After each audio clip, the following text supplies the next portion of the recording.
Kakaiba ang hangin sa Sampaloc noong umagang iyon. Makulimlim ang langit, hindi dahil sa ulan, kundi dahil sa isang malaking balitang bumabalot sa buong Kamaynilaan.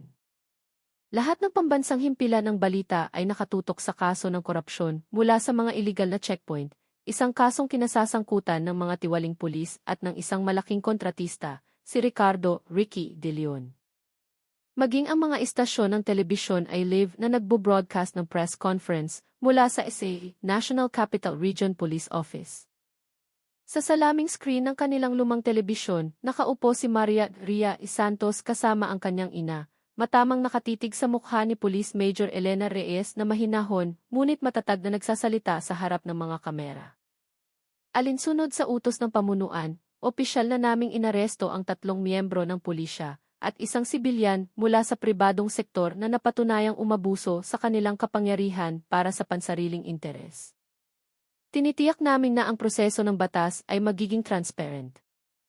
Umalingaw-ngaw ang palakpakan sa conference room, ngunit sa mukha ni Major Reyes ay may bahid ng pagod. Alam niyang sa likod ng maliit na tagumpay na iyon, marami pang hindi natatapos na laban. Isang maliit na ngiti ang sumilay sa labi ni Ria. Sa wakas, Nay. Isang kabanata ang natapos na. Tinitigan siya ng kanyang ina nang may paglalambing. Anak. Pero sana, ito na talaga ang katapusan at hindi simula ng panibagong panganib. Ang mga salitang iyon ay may bigat, alam nilang ang mga anino sa likod ni De Leon ay mahahaba at mapanganib. Nang hapong iyon, nakatanggap si Ria ng tawag mula kay Major Reyes. Ria, maaari ka bang pumunta sa presinto? May gustong kumausap sa iyo. Ang boses ng Major ay kalmado, ngunit may pahiwatig ng pagkaapurahan. Walang pag-aalinlangan, sumakay si Ria ng tricycle at nagtungo sa himpilan ng pulisya. Ngunit pagdating niya roon, ramdam niya ang tensyon sa paligid.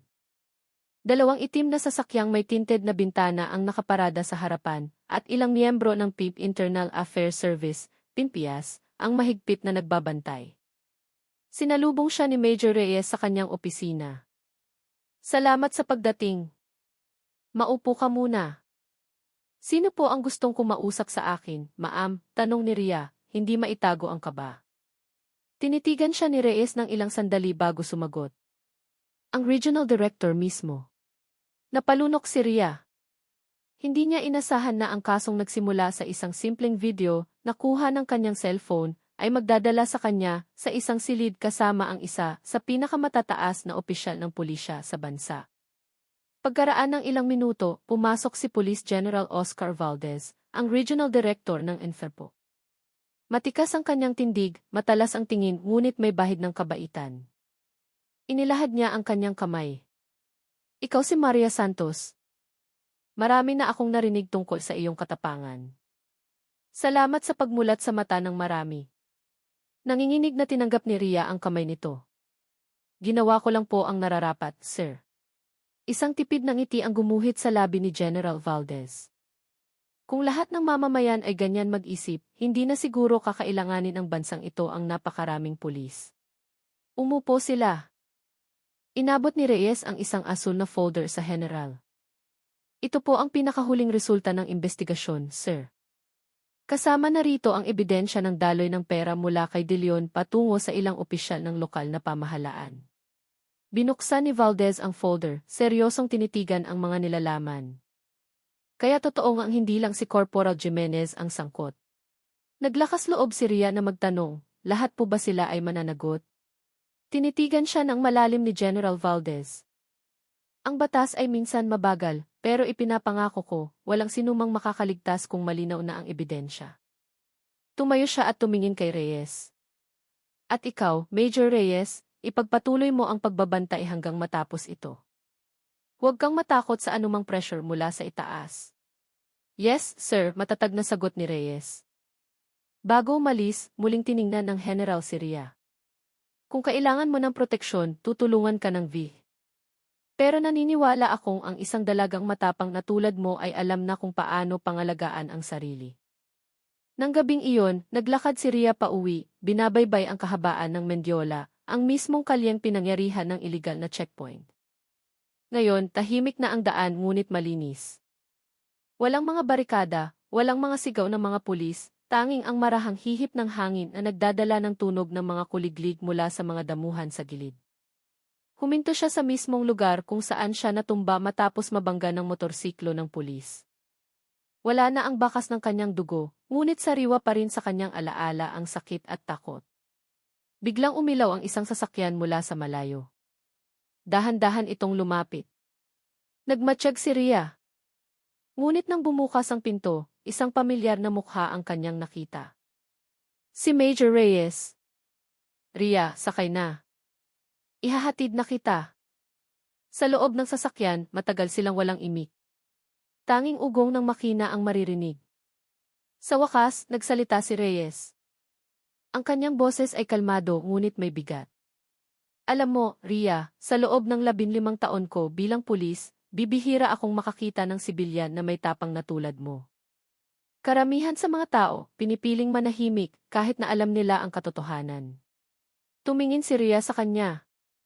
Siguro po dahil pagod na sila, maam o takot. Pero kung lahat na lang po ay mananahimik, wala nang matitira para magsalita ng totoo. Isang maliit na ngiti ang sumilay sa labi ni Reyes. Naaalala ko tuloy ang kabataan ko sa iyo. Minsan na rin akong lumaban sa isang superior dahil tumanggi akong makibahagi sa kotong. Ang resulta, inilipat ako sa isang liblib na probinsya sa loob ng 3 taon. Pero hindi ko iyon pinagsisihan. Kaya po ba? Sina Ekemuhi. De Leon at Corporal Jimenez ay talagang nakakulong na, tanong ni Rhea. Tumango si Reyes. Pero may mga balita na si De Leon ay may koneksyon sa isang mataas na opisyal sa Malacanang. Hindi pa natin alam kung may panibagong pressure na darating. Kaya dapat ka pa ring mag-ingat. Tumango si Rhea. Naiintindihan ko po. Huminto sila sa tapat ng bahay nila. Bago bumaba, tiningnan ni Rhea si Reyes at marahang nagsalita, Maam, salamat po. Kung hindi po dahil sa inyo, baka sumuko na ako sa simula pa lang.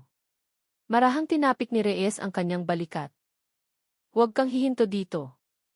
Ang bansang ito ay nangangailangan ng mga boses na tulad mo. Pero tandaan mo, ang katapangan na walang karunungan ay maaari ring maging mapanganib. Piliin mo ang tamang oras at lugar para magsalita. Opo, maam.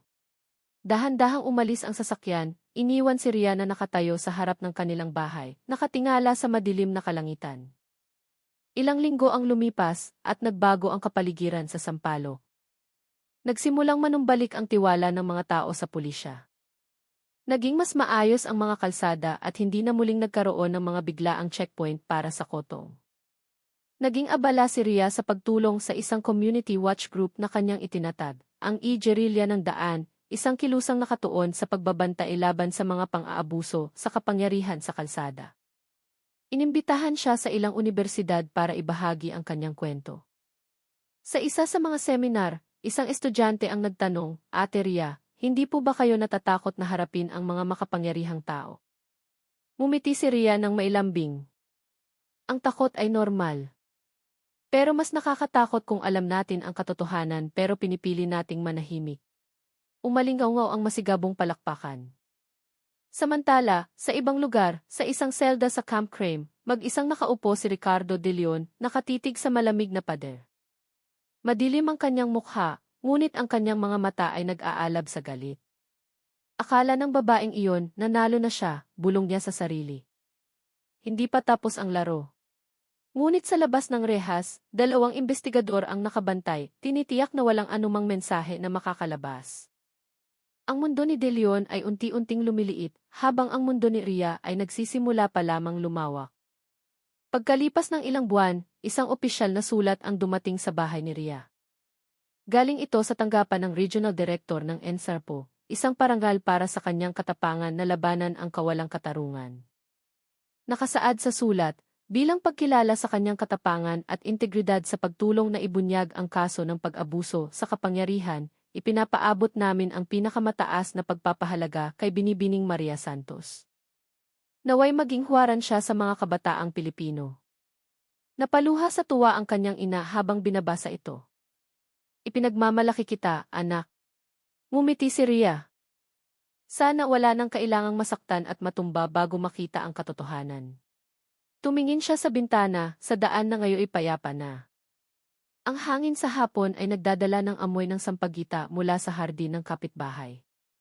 Sa kalangitan, ang sinag ng takipsilim ay marahang nagniningning na tila isang senyales na tapos na ang bagyo.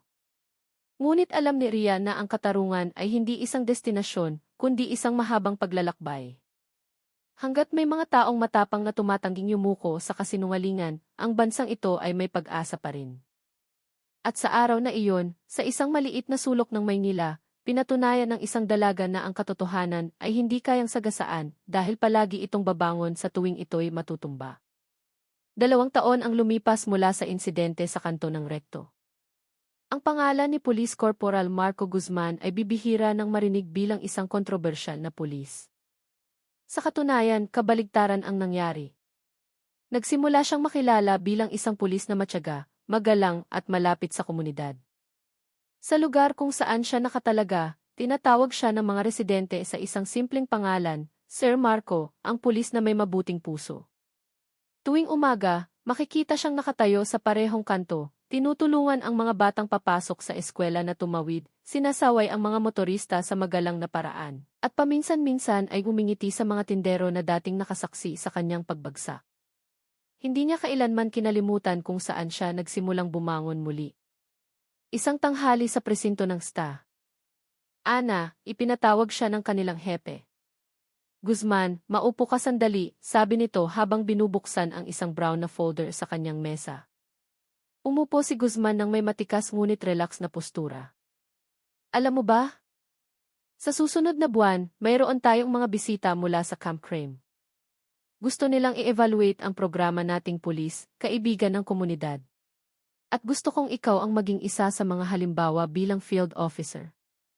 Sandaling natigilan si Guzman. Ako po, sir. Pero marami pa pong mas magagaling sa akin. Isang maliit na ngiti ang gumuhit sa labi ng hepe. Marami nga, pero ilan lang ang may pagbabagong kasing laki ng sa iyo. Minsan kang nadapa, pero ngayon nakatayo ka na ulit. At iyon ay isang mahalagang aral para sa lahat. Nang marinig iyon, gumaan ang pakiramdam ni Guzman. Marahan siyang yumuko. Salamat po, sir. Nais ko lang pong pagbayaran ang aking mga pagkakamali. Ilang araw ang nakalipas, isang opisyal na imbitasyon ang dumating.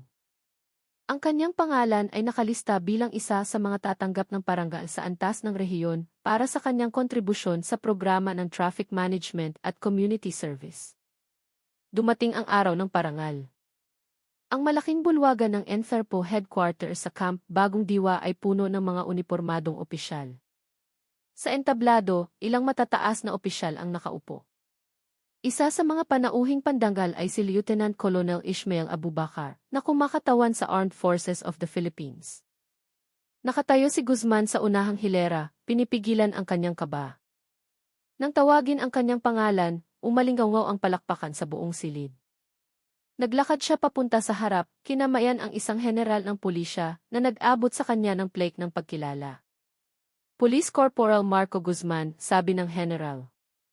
Ang parangal na ito ay iginagawad para sa iyong dedikasyon at pagbabago ng pananaw sa pagtupad ng tungkulin bilang tagapagtanggol ng mamamayan.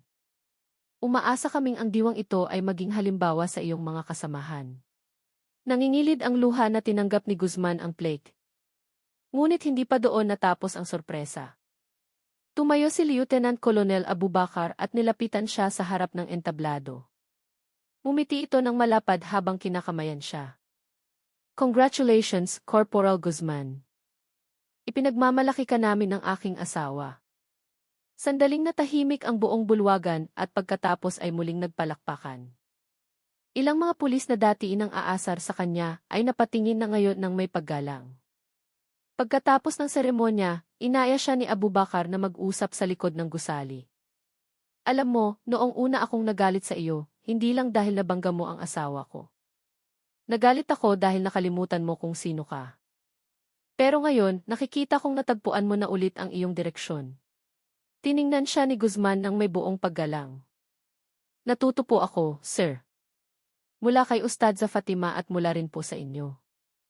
Ngayon ko lang po naintindihan na ang unipormeng ito ay hindi simbolo ng kapangyarihan, kundi ng responsibilidad.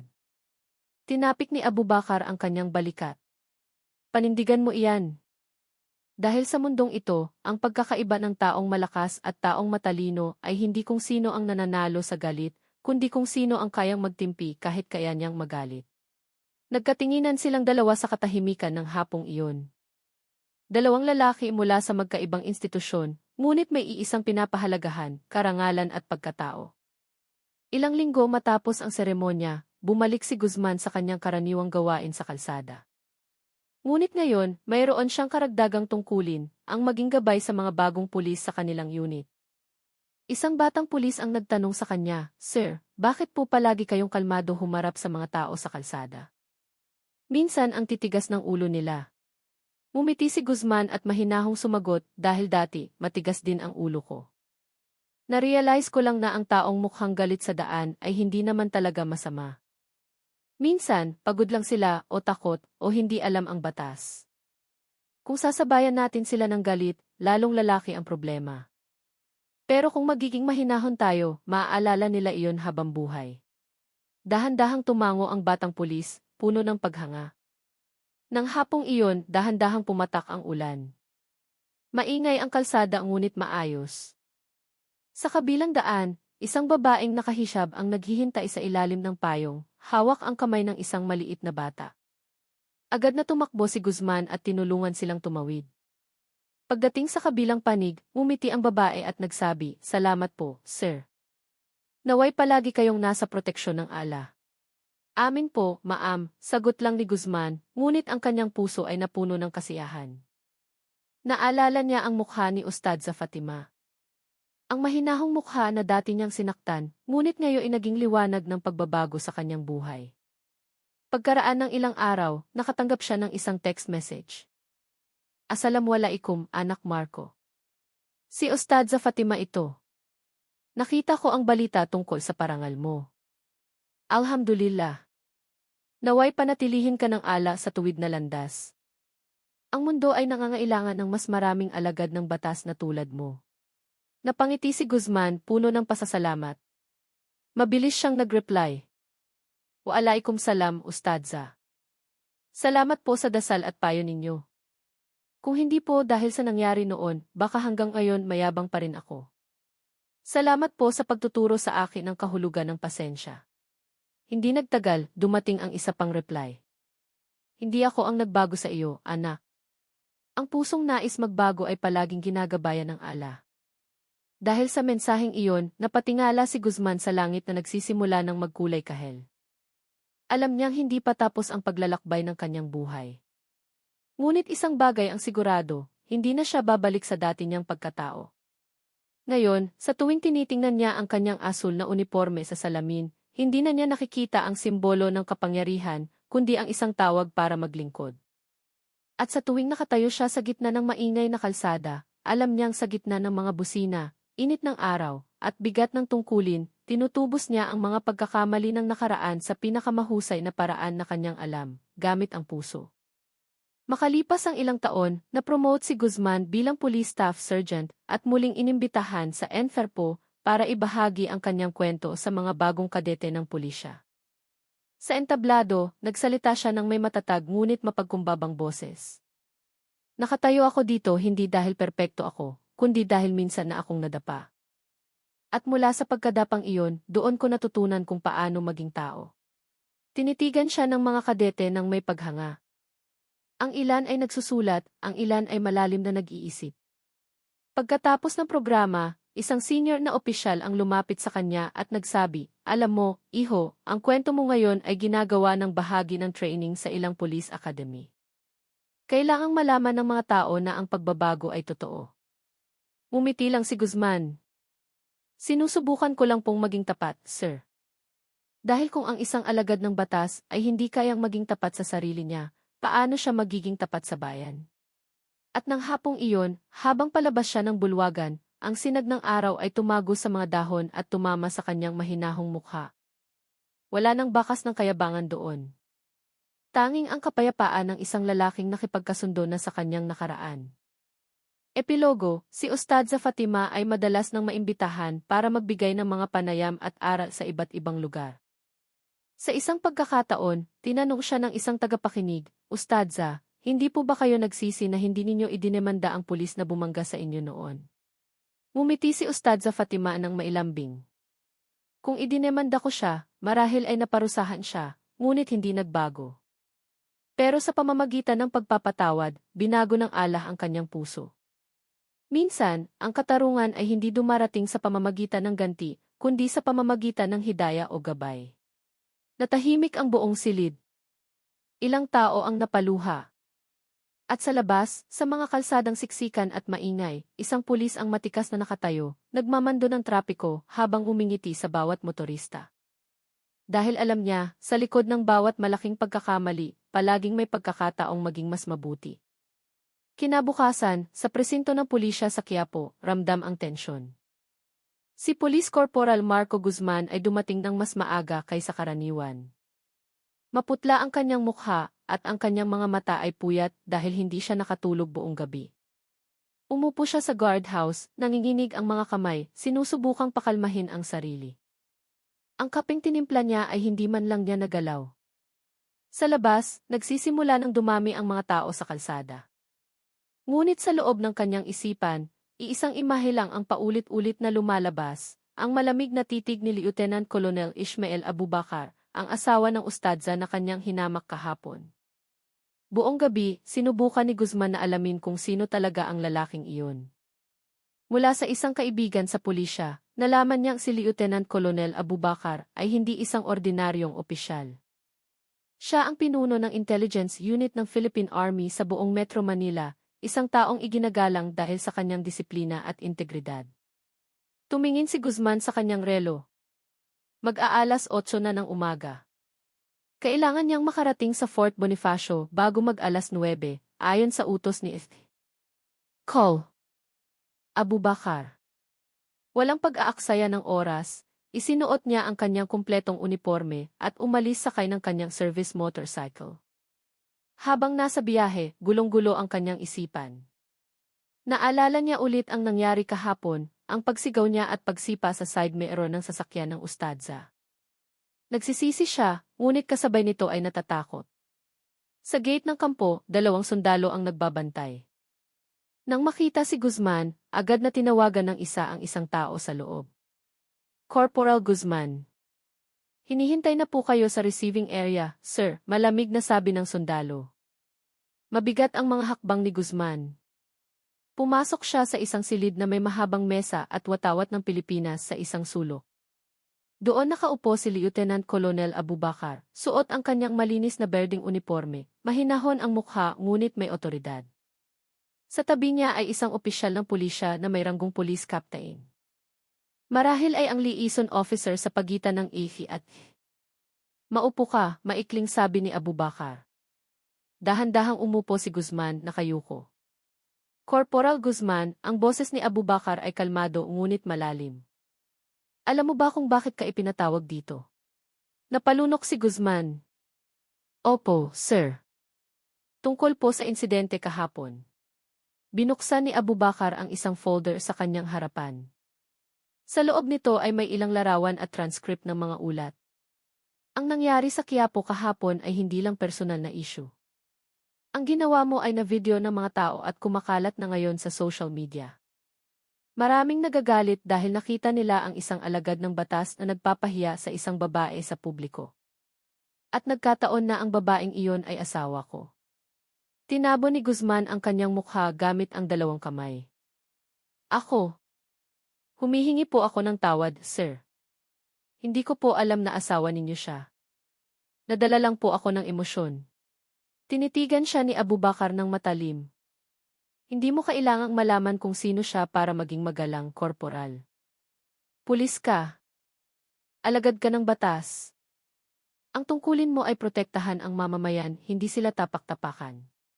Dahil sa mga salitang iyon, lalong napayuko si Guzman. Hindi siya makasagot. Ang police captain sa tabi ni Abubakar ay nagsalita rin. Alam mo, korporal, marami ng sumbong tungkol sa asal mo sa kalsada. Maraming motorista ang nagsasabi na madalas ka raw manigaw at naninikit ng walang sapat na dahilan. Ito ay maaaring magresulta sa pagkatanggal mo sa serbisyo. Napigil ni Guzman ang kanyang hininga. Nakikiusap po ako, sir. Bigyan ninyo po ako ng pagkakataong magbago. Hihingi po ako ng tawad ng personal kay Ma'am Fatima. Matagal siyang tinitigan ni Abubakar bago isinara ang folder. Iyan nga ang hinihintay kong sabihin mo. Tumayo ito at diretsong tumingin kay Guzman. Sumama ka sa akin ngayon. Walang maraming salita, lumabas sila ng kampo. Sumunod si Guzman mula sa likuran, kinakabahan ngunit nagpapasalamat dahil binigyan siya ng pagkakataon.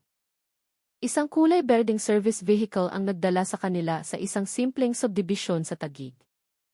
Ang bahay ay payapa, may puting bakod at maliit na hardin sa harapan. Doon, si Ustadza Fatima ay nagdidilig ng mga halaman, suot ang isang simpleng damit. Nang makita niyang huminto ang sasakyan sa tapat ng bahay, tila bahagya siyang nagulat.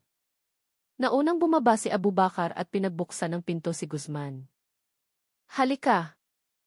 Kausapin mo siya. Gusto ko lang makita kung marunong kang rumespeto ng tao. Dahan-dahang naglakad si Guzman palapit kay Ustadza Fatima. Ang kanyang mga hakbang ay parang may pabigat. Ang kanyang puso ay malakas na kumakabog.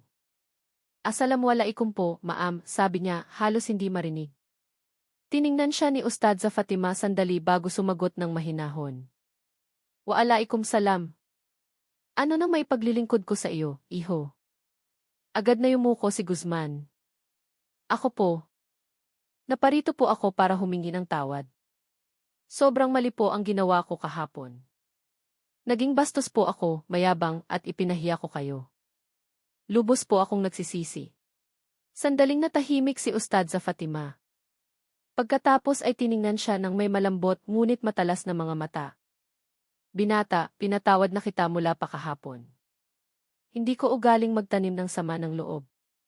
Pero tandaan mo, ang tungkulin ng isang pulis ay hindi para magpakita ng kapangyarihan, kundi para ipatupad ang katarungan. Kung nawawalan ka ng pasensya sa kalsada, hindi ka na tagapagtanggol ng bayan. Nagiging bahagi ka na ng problema. Lalong napayuko si Guzman. Halos tumulo na ang kanyang mga luha. Ipinapangako ko po, ma'am. Magbabago na po ako. Isang tipid ng ngiti ang sumilay sa labi ni Ustadza Fatima. Sige, ipagdarasal kita na sana'y makapagbago ka. At sana ito ay maging aral hindi lang para sa iyo, kundi para sa lahat ng makakakita sa nangyari. Si Abubakar, na nakatayo sa likuran, ay marahang tumango, tila gumaan ang loob. Alam niyang hindi magdedemanda o magpapalaki ng gulo ang kanyang asawa, ngunit alam din niyang ang aral na iyon ay napakalalim na para kay Guzman. Ngunit tila hindi pa tapos ang kwento. Dahil sa sandaling iyon, isang tao mula sa media ang lumapit sa kanilang bakod. Excuse me po, ma'am. Dito po ba nakatira ang Ustadza na binangga ng aroganteng pulis kahapon? Nagkatinginan si Ustadza Fatima at Abubakar. Alam nilang kumalat na ang balita. Napalunok si Guzman. Batid niyang ang kanyang reputasyon ay hindi na magiging katulad ng dati. Humakbang si Abubakar. Pakiusap, huwag ninyong gambalain ang pamilya namin. Ang isyong ito ay naayos na ng personal at aayusin din ng opisyal ng kapulisan. Mabilis na nag-notes ang reporter at umalis. Ngunit isang kamera mula sa kabilang kalye ang nakakuha na ng sandaling iyon. Sa loob ng ilang oras, ang video ng paghingi ng tawad ni Guzman sa harap ng bahay ni Ustadza Fatima ay naging viral sa social media. Iba-iba ang komento ng mga netizen. May mga bumatikos, ngunit marami rin ang pumuri sa ugali ni Ustadza Fatima na mahinahon at hindi gumanti ng galit. Subhanallah, ang bait ni Ustadza. Dapat sibakin ang pulis na iyan, pero saludo ako kay Ma'am dahil nagpatawad pa rin. Kung lahat ng alagad ng batas ay matututo sa ganitong pangyayari, baka mas payapa ang bansa natin. Sa himpilan ng pulisya, ipinatawag si Guzman ng kanyang hepe at binigyan ng isang matinding reprimand.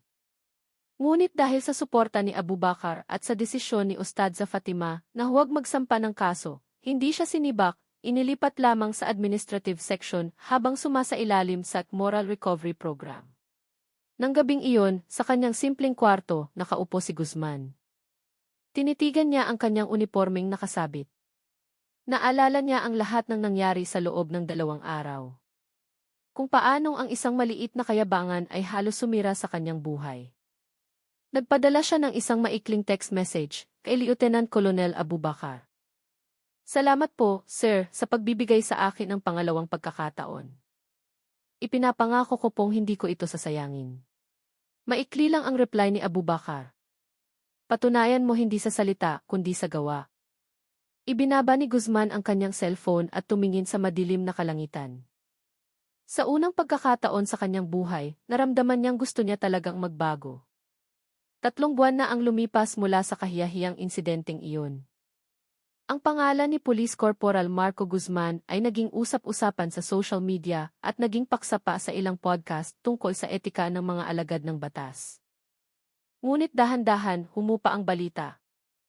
Lumipas ang panahon at unti-unti na ring nakalimot ang publiko. Pero para kay Guzman, ang sugat na iyon ay nanatiling marka at naging simula ng pagbabago sa kanyang buhay. Mula nang mailipat siya sa administrative section sa presinto ng STA. Tuluyang nagbago ang kanyang buhay. Wala nang pagpapatrolya gamit ang malaking motorsiklo. Wala nang tunog ng sirena na dati nagbibigay sa kanya ng pakiramdam ng kapangyarihan. Ngayon, ang kanyang trabaho ay mag-ayos ng mga papeles, mag-type ng mga ulat, at tumulong sa pag-archive ng mga dokumento. Maraming kasamahan niya ang nang-asar sa kanya. Mula sa field, napunta sa opisina. Demotion na walang bawas sa sahod, biro ng isa. Umingiti na lang si Guzman. Hindi na siya gumaganti ng may emosyon tulad ng dati. Araw-araw pagkatapos ng trabaho, palagi siyang humihinto sa isang maliit na masjid malapit sa presinto. Nagsimula siyang maging regular sa pagdarasal at madalas na nakikipagkwentuhan sa lokal na imam. Sa bawat pagpapatira niya, hinihiling niyang matubos niya ang kanyang mga pagkakamali. Isang hapon pagkatapos ng maghrib, tinapik siya sa balikat ng imam. Binata, kung tunay kang gustong magbago, huwag kang hihinto dito. Maraming tao sa labas ang nangangailangan ng tulong mula sa mga alagad ng batas na makatarungan, matyaga at tapat. Tumago sa kanyang puso ang mga salitang iyon. Nang gabi ring iyon, nagpasya si Guzman na mag-volunteer sa mga gawaing panlipunan sa kanilang lugar. Nagsimula siyang sumama sa mga tanod sa pagroronda, tumutulong sa mga bata sa pagtawid tuwing umaga, at sumasama sa paglilinis ng masjid tuwing Biyernes. Unti-unti, nakita ng komunidad ang bagong pagkatao niya. Isang may-ari ng karinderya ang nagsabi minsan, "Iba ka na ngayon, iho. Dati mainitin ang ulo mo, ngayon tumutulong ka na magbuhat ng galon ng tubig." Tumawa lang ng bahagya si Guzman. "Mayabang po ako dati, Nay. Ngayon po, nag-aaral ulit akong maging tao." Ngunit hindi pa tapos ang kanyang mga pagsubok. Isang umaga, habang tinutulungan niya ang isang residente na mag-file ng report ng nawawalang gamit, isang babaeng motorista ang dumating sa presinto. Tarante ang itsura nito, may dalang maliit na batang umiiyak. "Sir, tulong po. Na-sideswipe po ang motor ko sa kanto, pero yung nakabangga, gusto pang tumakas," sabi niya. Agad siyang pinakalma ni Guzman at lumabas. Sa labas, may ilang residente na pumipigil sa isang lalaking nakamotor. Ang lalaking iyon ay isa ring pulis mula sa ibang unit, at ang itsura niya ay parang salamin ng dati niyang sarili, arogante, malakas magsalita, at pakiramdam ay laging tama. "Ano to? Alagad ako ng batas? Huwag niyo kong basta-basta pinipigilan," sigaw ng lalaki. Lumapit si Guzman. "Kalma lang po, sir. Ayusin po natin ito ng maayos. Ako po si Corporal Guzman mula sa presintong ito. Kayo po, sino at taga saang unit?" Tinitigan siya ng matalim ng lalaki. "Ako si Corporal Rico mula sa traffic unit. At huwag kang umasta na parang hepe. Munting bagay lang to, huwag nang palakihin." Matagal siyang tinitigan ni Guzman. Sa isip niya, nakikita niya ang dati niyang sarili, bastos, mayabang, at pakiramdam ay hindi saklaw ng batas. Pero ngayon, hindi siya nagpatinag. "Kung ganoon po, pasok po tayo sa loob, sir. Ayusin natin ayon sa proseso. Ako na po ang magme-mediate." Napatingin sa kanya ang ilang residente ng may paghanga. Walang tono ng galit kay Guzman, walang pagbabanta. Hinawakan niya ang sitwasyon ng may pasensya at kahinahunan. Sa loob ng investigation room, pinaupo ni Guzman ang babaeng motorista. Pinakiusapan din niya si Rico na magtimpi.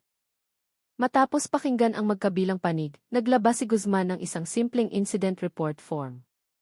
Ma'am, sir, hihilingin ko pong pumirma kayo dito. Hindi na kailangang magsigawan, ang mahalaga ay manaig ang katarungan. Sir Rico, dahil miyembro ka ng kapulisan, dapat kang maging ehemplo. Kaya pakiusap, humingi ka ng tawad kay Ma'am at ayusin natin ito ng maayos. Akmang aangal si Rico, pero napigilan siya ng titig ni Guzman. May otoridad sa kahinahunan nito. Hindi pagbabanta, kundi katatagan na nakakakuha ng respeto. Sa huli, napabuntong hininga siya. Sige na, pasensya na po, Ma'am. Mumiti ang ginang ng may ginhawa. Pinapatawad ko na po kayo, sir. Natakot lang po ako para sa anak ko. Pagkatapos maayos ang lahat, inihatid ni Guzman ang mag-ina palabas at tinulungan pa itong isa-kay sa motor. Sinulyapan niya si Rico na nakatayo pa rin sa loob, nakayuko. Nang humupa na ang sitwasyon, nilapitan siya ni Rico at mahinang nagsabi, "Paano ka naging kalmado, tol? Kung ako iyon, baka nagwala na ako kanina." Umiti ng bahagya si Guzman. Dahil dati, naging katulad mo rin ako. At alam ko ang pakiramdam ng pagsisisi. Nagtakang tumingin si Rico. Anong ibig mong sabihin?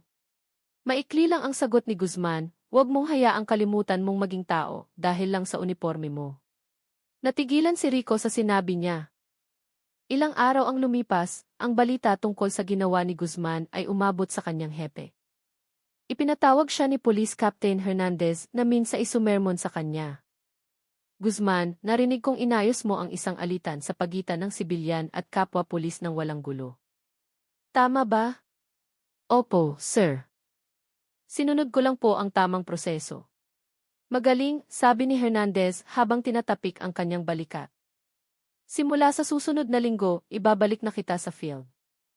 Pero ngayon, ikaw ang magiging coordinator ng community patrol sa mga siksikang lugar. Ang tungkulin mo ay hindi lang maniket, kundi turuan din ang mga residente. Hindi makapaniwalang tumingin si Guzman. Salamat po, sir. Hinding-hindi ko po sasayangin ito. Sa kanyang unang araw pabalik sa field, tumayo siya sa parehong kanto kung saan niya nabangga si Ustadza Fatima. Parehong daan, ngunit ibang-iba na ang pakiramdam. Nakatayo siya ngayon ng may pagpapakumbaba, nagmamando ng trapiko ng may pasensya, tinutulungan ang mga bata, at sinasaway ang mga motorista ng may ngiti, hindi sigaw. Nakilala siya ng ilang tindero na nakasaksi sa insidente noon. Uy, yan yung pulis na nanigaw sa Ustadza dati, di ba, bulong ng isa. Pero ngayon, ang tono nila ay hindi na pang-aalipusta, kundi paghanga. At isang hapon, habang papalubog na ang araw, isang sasakyan ang huminto sa gilid ng daan. Mula sa loob ay lumabas si Ustadza Fatima, kasama si Lieutenant Colonel Abubakar. Kagagaling lang nila sa isang pagtitipon. Agad silang nakita ni Guzman. Mabilis siyang yumuko ng may paggalang. Assalamualaikum po, Ma'am, sir. Mumiti ng malambing si Ustadza Fatima. Waalaikum salam, Marco. Narinig kong nagbago ka na raw. Alhamdulillah. Yumuko ng mababa si Guzman. Salamat po, Ma'am. Marami po akong natutunan sa nangyari. Hinding-hindi ko po makakalimutan. Marahang tinapik ni Abubakar ang kanyang balikat. Nakikita ko mismo ngayon. Mas matatag ka na. Panindigan mo iyan, anak. Minsan, ang malaking pagkakamali ang nagiging daan patungo sa kabutihan kung handa kang matuto. Tumango si Guzman, bahagyang nangingilid ang luha. Salamat po, sir. Salamat po, Ma'am. Dahan-dahang umalis ang sasakyan, iniwan si Guzman na nakatayo sa gilid ng kalsada, may ngiti ng ginhawa sa kanyang mga labi. Ang hangin ng hapon ay marahang umihip, nagdadala ng pasasalamat sa kanyang puso. Alam niyang ang mga pagkakamali ng nakaraan ay hindi na mabubura, pero kaya itong tubusin. At sa araw na iyon, sa unang pagkakataon, naramdaman niyang isa na siya